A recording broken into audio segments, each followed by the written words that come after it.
Now, protesters in Iran have been marking 1 year since the death of Mahsa Amini. The 21-year-old student died in police custody after being detained by Iran's morality police for allegedly not wearing her headscarf correctly.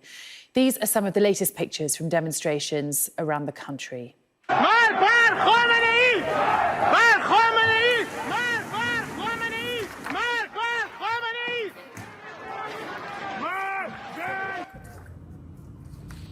Protesters are heard chanting "Death to Khamenei," the supreme leader of Iran, who has been in office since 1989. The demonstrations, which the country's authorities were hoping to prevent, have reignited a year since Amini's death. Her father was also reportedly detained yesterday outside his home after the family said they were planning to gather at her grave for a traditional service of commemoration. Fires have also broken out as hundreds of people continue to take to the streets in Iran. There are also reports of heavy security in downtown Tehran. Well, let's speak to our reporter Sahar Zand now. And Sahar, you had a lot of knowledge ahead of these protests that they would be happening. People were getting organised. It's hard getting information out of Iran. What are you learning about what's happened? Prior to the anniversary, the government, the regime of the Islamic Republic, was adamant to stress that the movement is finished, that, the woman life freedom is out.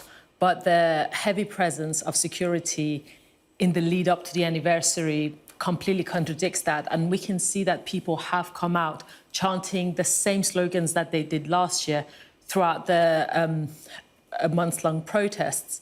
And one thing that I found out, which is really interesting from talking to the protesters, a lot of the people who've come out, as well as normal citizens, a lot of them are those who got injured or lost family members or arrested over the last few months. There are people, hundreds of people were shot in the eye with pallets, with paintball guns. There are so many people blinded now in Iran, and they've all taken part in these protests.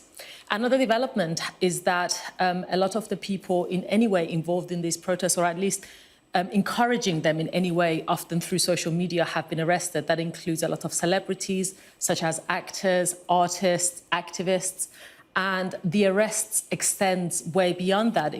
Some of the family members of those who were killed during the protest last year have also been arrested.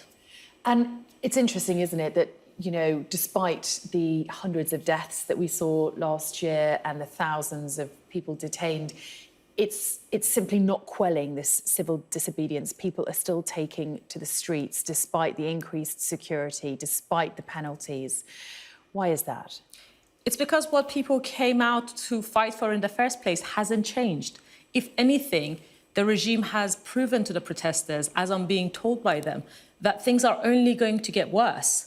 So people are going to continue fighting more aggressively than ever, because now they're not only fighting for their rights, but for their fellow protesters who were killed and injured. And as you said to me so strikingly yesterday, so many of them feel they have nothing left to lose. No, and one of them told me, we have nothing left to lose but the chain around our wrists. OK, that is quite a sobering thought, Sahar. Thanks very much indeed for now. Thank you.